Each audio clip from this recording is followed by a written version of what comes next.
Simply ப்ரோபியாட்டிக் பயன்படுத்துவது எப்படி? காவிரியில் எளிய விளக்கம். மாஞ்சப்போடு குடிக்க வேண்டும்.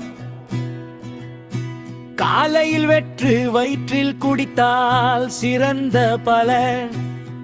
எப்படி?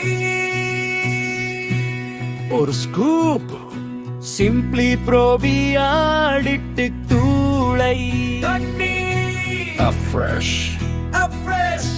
வெது வெதுப்பான நீர் கூடாது. இவர்களில் ஏதாவது ஒன்றில் கலந்து குடிக்கலாம். ஒரு நாளைக்கு எவ்வளவு? பெரும்பாலும் பிஸ்குப்படை போதுமானது.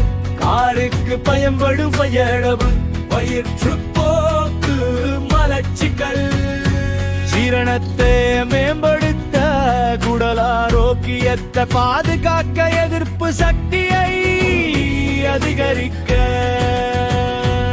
அதிக சூடான தண்ணீரில் சேர்க்காதீர்கள். அதிக சூடான தண்ணீரில் சேர்க்காதீர்களும். தொடர்ந்து தினமும் எடுத்தால் சிறந்த பலன் கிடைக்கும்.